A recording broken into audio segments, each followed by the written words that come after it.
What is up, everybody? We're about to talk about episode 5 of Lord of the Rings, Rings of Power. But before we do that, I thought it was a pretty good episode. So I'm about to take a sweet bite of something sweet. I ain't even supposed to. All for you, Grey Poo. We'll talk about the Lord of the Rings right after this.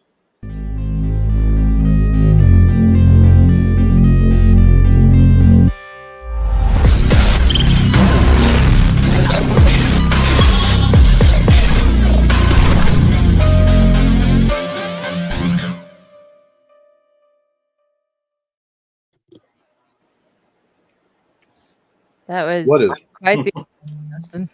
it? Was sensual. And you put it to Greg. If You can have it for anyone the rest of your life. recognized the label on that Snickers, Hambone was eating one of those new pecan Snickers. Yep. They're still like limited sort of edition. If you're interested at all, go out and buy those things. So We're not Snickers they sell, so they start making them all the sponsored, time. but here you You're not go. sponsored. We're We're not not sponsored yet, but here we go. I'm just trying to get the algorithm to tell Snickers to keep making those candy bars because I love them. Hey man, They're maybe they'll give delicious. us a sponsor. I seriously doubt it. Minority bar. I seriously doubt it. But yeah, we're gonna talk about the Lord of the Rings episode 5, and as you notice on my label here, backstabber. We're gonna probably talk about a little backstabbing going on for this episode. But yeah, we'll do it like we always do. We'll go around, talk some generalities about the episode, if we liked it or disliked it, and then come back and talk about more of the details. We'll start with Adelia, the good witch of the Midwest. The very, very tired witch of the Midwest tonight. I haven't slept in almost 2 days, but this episode was worth staying up for. I thought it was really good. Fuck everything that's going on in Numenor. I hate it. I hate Farazan. I hate his son. I hate Elendil's daughter. I hate all of it. I love Yeah, I'm rooting for the water now. Yeah, R.I.P. Valandil. That. I don't know That's why in the chat. that hurt so much, but that hurt. That one hurt. Hey, man. Mainly because Isildur's never going to get to reunite with his buddy now. So. And the I fake didn't out they like that. did in the water. The fake out in the water, yeah. You think he's gonna survive? He does the right thing. He doesn't kill Farazan's kid, and then Farazan's kid kills him. It got me, man. The stuff with the dwarves is very interesting. I love how you can see how Durin the Elder, Durin the Third, is corrupted by the ring already, and now Durin the Younger has what he wanted back his position as crown prince and all of that, but he's now at a time when he didn't actually want it back because his father's under control of this ring. Disa seeing what I think was probably the Balrog deep in the depths of the mine. That was a pretty cool scene. How she, was singing to the stone, and then it sort of reverberated back to her, and she dropped whatever that trinket was that they just paid for in the shops. The stuff with Celebrimbor and Sauron is fascinating. He's manipulating him perfectly. They are portraying that so well. I can't remember specifics right now, but it was so good. And I like that at the very end, we got a glimpse of Galadriel with the orcs, and Adar's like, we have a common enemy, because that's going to get Galadriel's attention. And I can't wait to find out more about that. I'm sure I'll have other thoughts as people talk, but that's all I can think of right now. Ring me. Yeah, man, it was a good episode. Tough death. I thought we were gonna get some dragons, like from House of the Dragons, and they're in that cave. I was like, "Oh, snap! It's Drogon or something. It's gonna come through." But they were mentioning names, and I was like, "All right, well, I'll just take your word for it since y'all are deep in the lore. It's something not good." So, Oh yeah, it's definitely not good. you see the orchestration of how all the rings. I thought it was interesting that that ring made him invisible, and they kind of described the world where, like, when Frodo puts the ring on, he sees all the darkness and sees the So I'm just like, is that like is that just like a little seasoning to call back to like the future ring that rules them all? So that was fun. My brain's a little scrambled, so I can't remember everything. But yeah, that was all main points that got to me. Making it salty, seasoning it up. Sea salt. Go ahead, Brandi. I like the episode. It's fun. I keep saying I don't know a lot about things. But I was a little bit of ahead because I always started a little bit because I have the ads and just your reactions to things that I'm like already know what's going to happen. So you're like, yeah, when the guy was fighting, and then I was like, oh, you're gonna be upset in about 30 seconds. Oh, so that was that random F in the chat. Yeah. So then I heard yes, and then all of a sudden, no. So I'm just sitting here laughing. I'm like, I thought it was a good episode. I can't wait to see what's gonna happen with Galadriel, and she's gonna kill him. And then he said in their language that they understand that he wants her as an ally because they both have a common enemy. So I was like, ooh, that's gonna be interesting. Let's see what happens then. But I liked the episode. Wasn't like last week. I loved the episode last week. This week was because I don't know everything like you guys know, but I thought it was interesting, and I wanted that dude to get killed. And I was like, "Why did you stop him?" Even I'm like, "Why did you stop him? Let him just kill him. Just do it. Just do it." Yeah, fuck Kemen, I hate that guy. Farazan's son. I hate him. I hate that guy, and I hate I hate the daughter. That Elendil's daughter. I don't even know her name. She's a total bitch. Nope. Yeah, I don't like her. Yeah. Nope. Wow. Nope. I don't like her either. I'm like, oh, really? Going against your dad like that? Yeah. I would bitch smack you so fast. Go away. I don't like her. I don't like him. I hope they get their comeuppance. But yeah, that's my little one French to tone them all. This was good. Like the first 3 episodes were a little rough because it was like recap of what we saw last season, but this was good. During the 3rd and 4th, like Adelia had mentioned, Durin has been trying to get his dad to say, yes, son, you were right. We should do deals with the elves. And he says it when Durin 4 absolutely doesn't want to hear that from his dad. Because he's hearing the ring. And I love that. I love the dwarves in the rings. Disa. For a second there, seeing the water, I thought it was going to maybe be the Watcher in the water, and they were going to run with that monster. But yeah, it could be the Balrog, but I don't know. It feels early for that. But yeah, F's in the chat for Valendale. Yeah. I hate the Farazan youth couple. And I really hope that their relationship sucks. Wow. Well, just like the 2 of them are so deplorable, and I hope like they're together because before they're both into this because they were into each other, and now they're into this and they hate each other while they're into this. And it just feels poetic justice Tolkien kind of thing to me. And I really hope neither of them make it to the wave. Anywho, dwarves, the freaking Numenorian Nazis. But something I did note or I caught. Wait a minute, where was I? Numenor Nazis? The Numenorian Nazis, but how the scene with the captain. And how there's a lot more, there's a lot of dumbasses in the higher levels of Numenor maybe. There's a lot of people that think this is dumbass. And Elendil, I think, again, this next episode, while the elves are having a Region fun, Elendil's going to be getting a crew together. They'll say, hey, we need to get the hell out of here. Yeah. It's bad. And again, I think that's going to be one of those. And again, it's been a while since I've read any of that stuff. I just know the basics. But yeah, this is part of the story. Elendil is going to get a crew together and go, look, we need to get out of here. And it may not be that he knows what's coming, but Elendil knows we need to get out of here because it's just not worth staying around. And that's how the Numenorians, Elendil, and the rest of the crew end up in Middle Earth. But I'm still there's a brother of Isildur that's out there somewhere. that was mentioned and then written off, and now we have a sister that wasn't in the books. I'm still confused on that. Anywho, TV show. Yes, the Galadriel Adar thing, and that was something I thought when they first did that is, I thought he recognized Haldar immediately. I thought that in the first season. He took a look at him and went, "Yeah, I know who you are, but I got to play like I don't. I know the rules." And he's been playing by the rules for a while. And then when he saw him that last time, he's like, "Oh fuck, this is gonna get worse."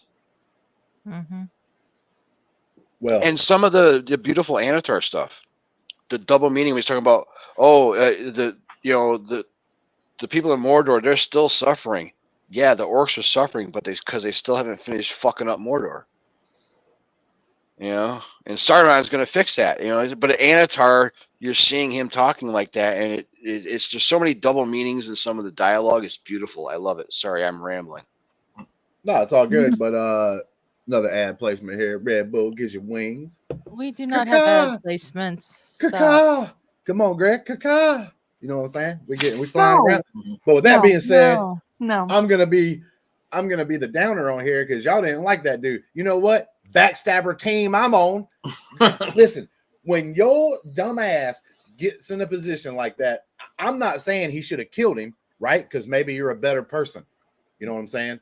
But then when you dumb as hell and drop the sword right next to the guy who hates your guts that you literally just almost fought to the death with. Yeah, that was it's like you asking really for dumb. it. Yeah, you asking for it. You threw the sword down right next to him. Just walk away with the sword.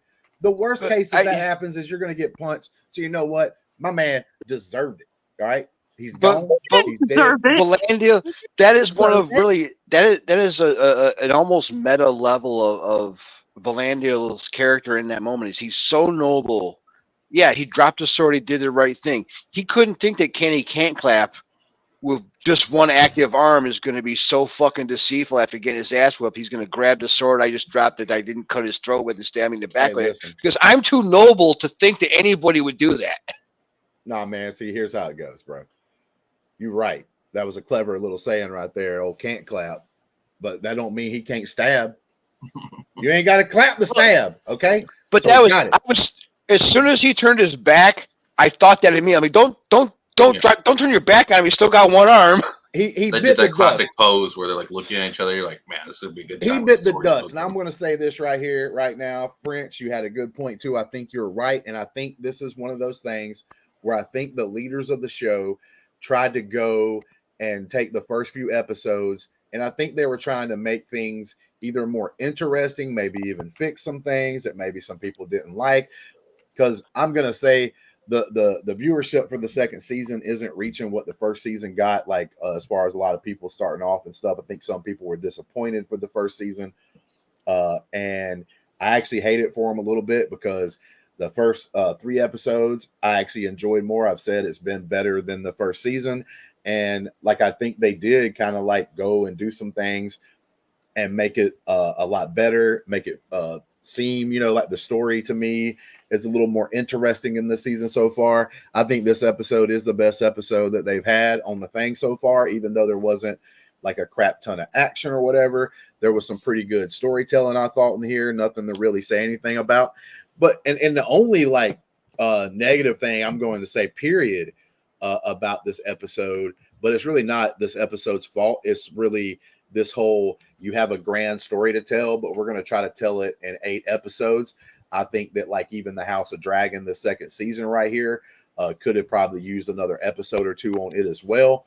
And when you try to condense all this stuff down, you got the orcs, we see them just for a second and they're literally just showing up to say, oh, wait, they're almost at this place. Yeah. There's possibly going to be a battle. But it's like, the problem's going to be is next episode, like, because Home Dude's saying like, hey, we can't go there. We're not going to be able to defeat both of these people on our own, Sauron and Ador and what have you. He's talking about the Elf King. Well, like, so how the orcs are just going to stand out there outside the city for however long and not attack when they possibly have the advantage of surprise, just to wait for like the other, say like a human group, maybe teams up with the elves to go and have this attack. But like I said, that's the only negative part. But I think most of that is timing because of like how you have to condense all this stuff down because we're on the 5th episode. There's 3 episodes left, if I'm not mistaken. It's only going to be 8 episodes. Mm-hmm. And that's the kind of problems you run into when you, because I don't think seasons have to be old school where there were like 24 seasons, like freaking Supernatural, 24 seasons, hour long, or 24 episodes each season, an hour long a piece. I don't think you have to go that far. I think that's way too far. But some of these things definitely need to be more around the 10 to 12 episode range when you're trying to tell these grand stories. But like I said, this right here, my favorite episode of the season so far. Don't have anything like as far. I thought the actors, it's always been shot beautifully. I thought like even season 1 to me looked really good. I didn't think the story was as great, but I thought everything looked really good. It still looks good. You can still see they're spending money on the thing. So like that part of it's like super awesome. The music's good. So yeah, I don't see any weaknesses. And part of this is probably one of my favorite episodes is because the old wizard man that we all think and know is Gandalf. That's not the biggest secret that people try to act like it is sometimes. They weren't in the story. Maybe that's what made this one flow a little better to me because I'm not liking. I don't care that much about I don't care too much about the Harfoots and the old wizard. Now that might change because they could have a super cool thing that's going to happen in the next few episodes that kind of changes my thoughts on that. But as of right now, that's the weakest part of the show, and it wasn't in the show in this episode. But Hambone brought up something about how the time compression can sometimes make it seem a little like, because how are they going to get there if the orcs don't just spend like a week staring at the city, not attacking it? Yeah. But one great example of the time compression actually I thought came off pretty well in this episode was in Numenor. There was Tolkien spends several pages explaining who is who and what is what, and the generations of beef between the faithful and the Kingsmen in Numenor. And they covered the whole thing and got the entire situation over in like half a minute in the stare down between Kenny Cantclap and Valandil before the fight started. Yeah.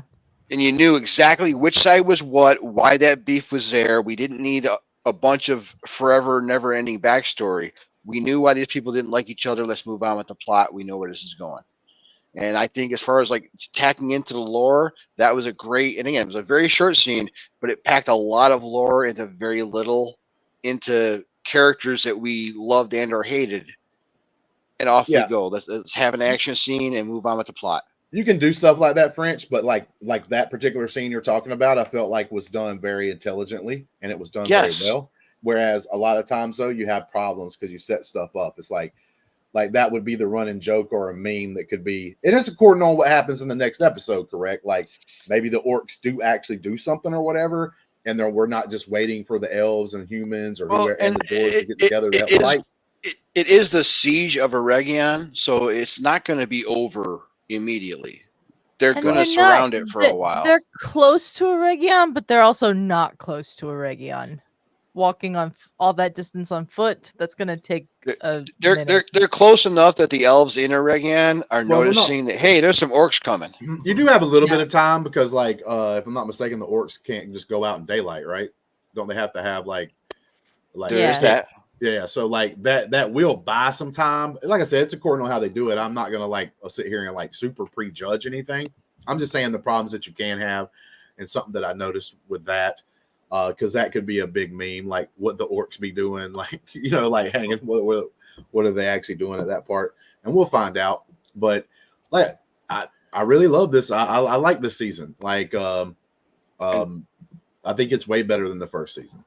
And this shows, like I said, I want to give the team props, whoever's in charge. They did some things. A decent amount of fans didn't like it as much. But I do, like I said, I do think it's kind of crappy because you probably lost some people that may or may not come back to the show. You'll never know. But I think they are missing out because I think this is better. And like I said, I'm enjoying it. And I'm one of the people that I don't hate the first season. I don't think it's garbage or anything like that. I just didn't like it very much. I was like, just kind of I was like at a 5 or 5, maybe 5.5. So like right there in the middle on it. And then this I would rate so far this season with 3 episodes left, watching the first 5 episodes like I'm more at like a 6.5 or 7. And I know like French and Adelia will probably be even higher than that than me, but that's because they love this world even more than I do, right? So like, but my score could go up if they bang out these next 3 episodes and they keep doing decent storytelling and stuff like all that. And like I said, the weakest thing I saw was last episode with the action, but that's one of those things, whatever, because the rest of the stuff's made sense. I feel, Justin, that you're like judging it on like TV show stuff, and French and I are judging it on like lore and what we know from the books and stuff like that. So our scores are going to be based on different things by the time the season ends. Oh yeah, and I will say this: I feel like you two guys are doing a good job, because I do think there are people with legitimate gripes, because I do think they are changing some things with the lore. They are, or yeah. maybe people are doing things that other people don't like with the lore. But you guys are understanding, hey, they're probably going to have to make changes to do a show, and y'all not like going after it and being all like mad about it and everything. Y'all seems like y'all giving it a fair shot, a fair chance. Y'all both actually love the show or like the show so far. I mean, whereas the biggest thing about the books is that they were always considered to be unfilmable, because Tolkien just packed so much stuff into this. He would go on and on, you know, Yeah, so-and-so on and beget on and so-and-so beget so-and-so beget so-and-so, and oh my God, let's just get to the point, Tolkien. So, like, that's why with the trilogy of movies that came out in the early 2000s, I was completely understanding of like, hey, let's not put Tom Bombadil in it. Like, let's change where Shelob, that whole scene with Frodo, is in the placement of these 3 stories, because it's in a completely different place in the books, but this is actually the right place in the timeline. Like, I was completely understanding of all of that, because I got to see this stuff that I love on screen, and that's how I feel about the series. Is this is a bunch of stuff that I thought I'd never get to see ever. Yeah. And they're doing a really good job of it, even though the timeline's super compressed. Like, now I'll ask this to the panel, or anybody can answer after I ask the question, but with Galadriel, I'm not minding her as much in this season 2, because it's not just following her. She's not the main character. And it's one of the things that like me and Greg talked about, you know, a decent amount one night and stuff like that, is like having these like characters that don't have, you know, they can't be like fun. And, you know, I mean, I don't want to say like she's like super boring character. That's not what I'm trying to say, but like, it's not a fun character to be around. No, she's never powerful. Really was. No, and she's acting like an elf should, but she's not fun. Do y'all think this season is being helped that she gets some cool scenes here and there? And I do think they cut back. Like, I think in the first season, they were almost like she was almost too all powerful. But I do think in this season, they have tried to work and fix that. That's what I give congratulations to the team for, because those first couple of episodes, she was admitting that she got played like a violin. You know what I'm saying? Like with Sauron and stuff and everything else. So like, I think that was like actually a smart move. But I also think it's smart that she's not the big main character in every episode, that like now she's kind of drawn back. And I feel like I like her character more because I don't have to see it as much, which sounds kind of bad, but I'm not meaning it in that kind of way. No, I know what you mean.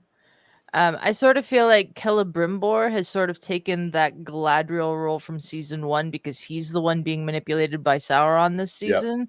And we're spending a lot more time with Celebrimbor, and he's not somebody who is this warrior who thinks everything that Galadriel thought in the first season about, we have to find Sauron, we have to do this, we have to do that, you're the king of the Southlands, let's get these people away from, you know, what ends up being Mordor and all of this. Galadriel is basing her actions based on her knowledge. Celebrimbor is basing his actions based on his knowledge, but his knowledge is vastly different because he's a crafter. He's somebody that makes things. And I was just going to say real quick that like I think he's helped because he's next to Sauron all the time. And Sauron has been a pretty decent character and an interesting character throughout this show, especially in this season. And so I think, you know, us having big scenes with him, for instance, isn't like us having the Galadriel scenes from last time, because we have this character that they set up really good. I think in the first couple of episodes this season made Sauron even more interesting than what he was in the first season. And now they get to play off each other. You get to see this guy being manipulated by Sauron. And I think they're doing a great job with it. Is it the greatest ever written, like, thing, tale, like of someone getting manipulated. No, but that we can't get that in everything we get. But it's pretty decent. Like, I like it. I'm enjoying it. Yeah, I'm certainly digging it. I'm sure we've heard that. Something I'm liking is on that manipulation path is everybody. That's almost like, which character are we focusing on today? Is who is Sauron trying to play, either directly or indirectly, via the rings, and you're seeing it a bit already with the dwarves, where okay, he didn't have anything to do with them making the elven rings, but he did convince them that it should be done. And then the dwarven rings, he definitely was involved, and we're seeing the effects of that. And then the rings that they're trying to make for men, again, we're seeing, what's her name, the blonde, assistant disappearing. Yeah, I don't know her name either. And it's, it's I think it's a subtle reminder that Sauron only makes one ring. Mm-hmm.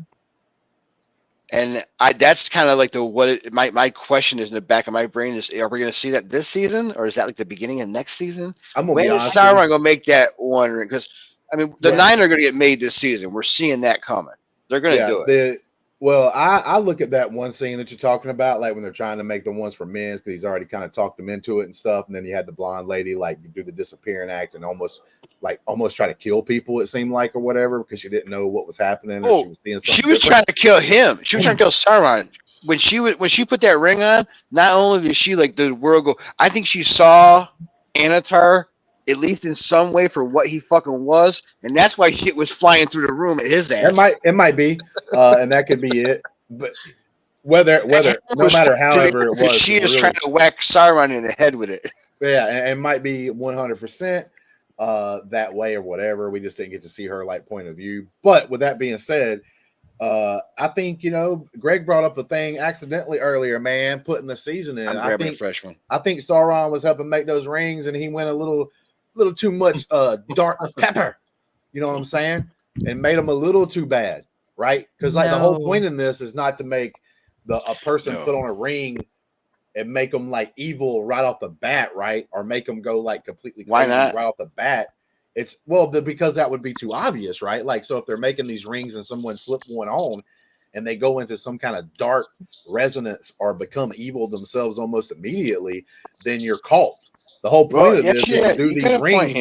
The whole point of this is to do these rings in such a way that people think they're doing good, but it's actually not truly doing good, but it's real sneaky.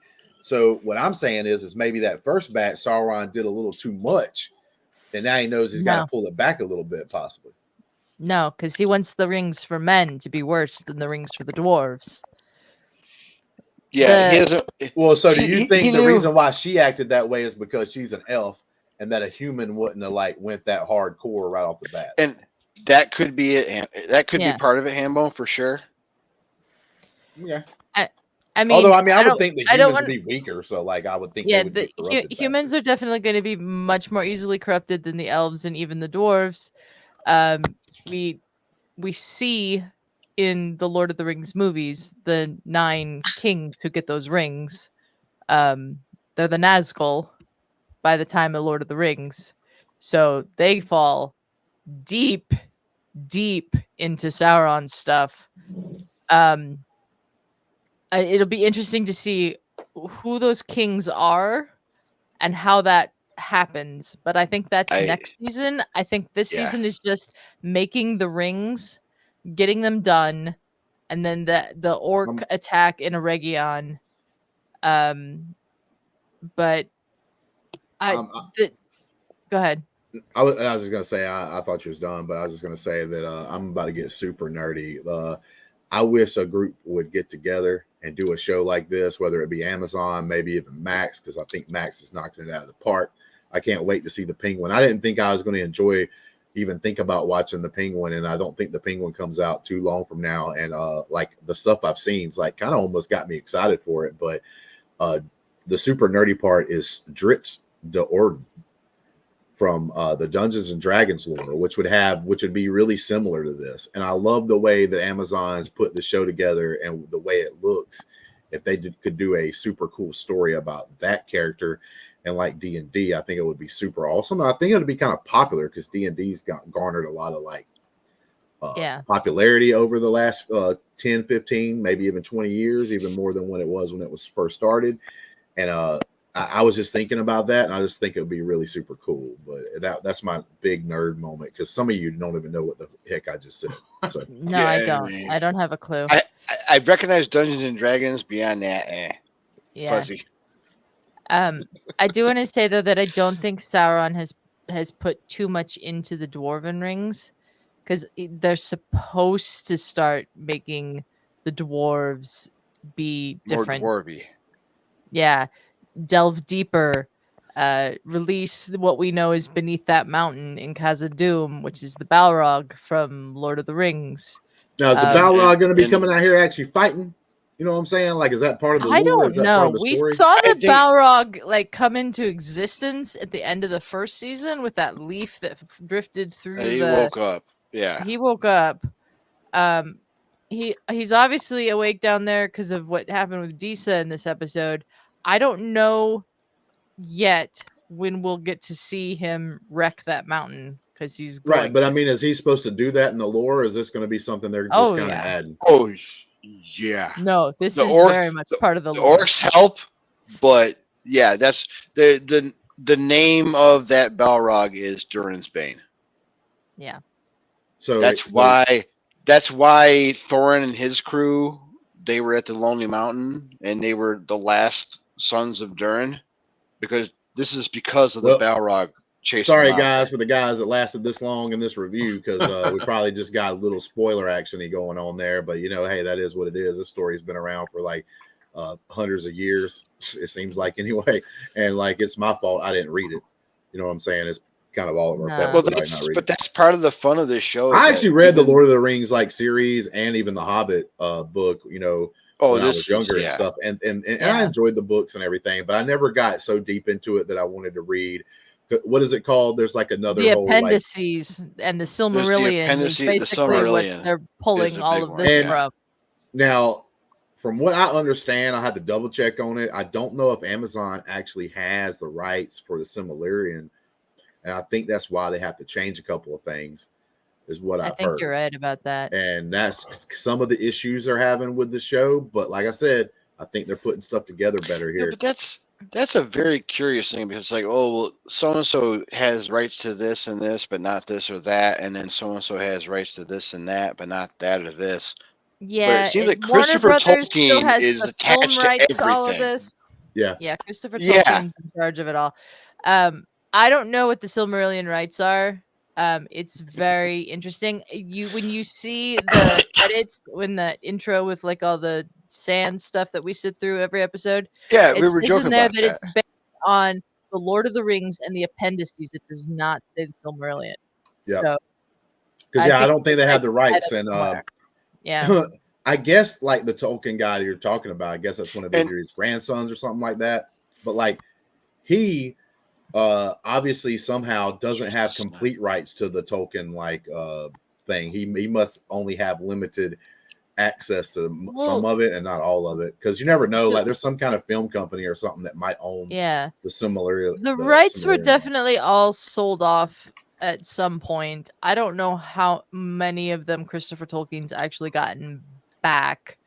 But I don't think the Silmarillion's part of it. And then he's sort of licensed the rights to Amazon to make this series. But I think they're doing a good job with the material that they have available to them to draw upon, and peppering in these characters that are not in the books to sort of flesh everything out more, like Disa, like the Southlanders, like Arondir. I think they're doing a good job. Valandir, who we just saw go today. Yeah. Yeah. Elendil's daughter, even though she's a bitch, she's playing some sort of vital role here, and she's not in the books. And I'm still waiting for that brother. Because we know about the brother. He's the other half of the team. Yeah. But in the show, he's just like, don't talk about him. Yeah. Okay, why not? I don't know why that is yet. If he's not around, if he's dead, if he's what? Yeah. This is gonna be fun. All right, I guess we can go around and do like last thoughts or whatever. We've been going for about half an hour here and talked about a pretty decent amount of the episode. We'll go back around. Adelia, any like last things? Something that we may not have talked about yet. I'm just thoroughly enjoying this series. Like, I always knew that I was going to, but like, I'm enjoying it so much, just getting to see this stuff that I've read a lot. I haven't read it recently, but I've read it a lot. I like come to life on screen. That's one of my favorite parts about book to screen adaptations, is seeing what you've read in a page and imagined in your mind come to life, and that's what's happening for me. Nice. I also want to say, while I'm talking, that we're going to start doing Agatha All Along ones of these starting next week. And I'm really sleepy, so let's wrap this up. Yeah, and I mean, like I said, I was bringing up that one show might even do something for like the Penguin and stuff like that. We're going to be starting we're to cover. talking about that too. Yeah, so we'll be covering a lot of stuff, and I'm gonna be honest with you, I'm just jealous because like the last couple of Star Wars things I haven't loved that much, Mandalorian season 3 and the Acolyte, and I'm hoping the Skeleton Crew turns the corner. But it's so much fun, like you were just saying, like being able to like a certain like either story or IP, and then you get something that you're actually enjoying and you can be happy with and all that kind of stuff. So yeah, I ain't gonna lie to you, I'm a little jealous. Greg, what you got? Ring me. Curious. There was a part where what am I forgetting? I just remembered her name right now. Disa. Disa. She was telling Jaren, "Promise me you'll never wear a ring." And he had like this ominous look into the camera. So will be interesting if he ever wears a ring going down in the future. He does swear to her that he won't do it. So he's gonna do it. We also know that several Durans later they still have the ring. So yeah, he's gonna do it. Yeah. It'd be interesting. Homie died, if that brings the sister back on board to the other side. If that affects her at all. Oh, the bitch. Yeah, if she says like, "Oh, well, maybe I'm on the wrong side." I don't see that happening. Yeah, you don't went too far. You know what I'm saying? And I'm interested in the overall theme of is this moving too fast? Like, we're at the rings being made. This is 5 seasons. There's 3 more seasons after this, reportedly. It's gonna be interesting how they kind of like this. There's a lot of ground to cover. Yeah, I don't think, and after I honestly, after like the first 3 episode greatest hits collection of season 1, the pacing in the last 2 episodes has been awesome. Yeah, we're getting a lot in a big hurry, and it's been cool. My thing earlier was just on like each individual season. Sometimes you're trying to tell a story in that season. Obviously, you're not trying to tell the whole thing because you got 5 seasons to work with. But in each season only being like 8 episodes or something like that, it just gets to where you have to condense sometimes too many things, and then like it sometimes just doesn't seem right in some cases. That's what you got to be careful about. Brandi, go ahead, girl. Tell these people what you're feeling. Tell them what I'm feeling. I don't think I have too much to add to this. Like I'm liking the series. I want to see what's going to happen. I will continue to watch the whole rest of the series, how many seasons they have, but I'm very interested to see how this is all going to turn out. With me not reading any of the books, so I don't know any of this, so this is all brand new to me. So it's interesting, and just to let people know. Yeah, just to let people know that over here in the private chat, Brandi has told me she had joined Team Backstabber. Okay. No, I did not. We're going on. And that hasn't been said. Before Brandi tries to in the private chat. Listen, before Brandi tries to say her lies, becoming a Sauron over there. Okay, we're gonna go on to French and see what he's got to say. No, because you're a liar. Because we already said I wanted him to be bitch slapped and with the girl too. So don't even say no. Lie, Justin. You've been corrupted. All right, go ahead, French.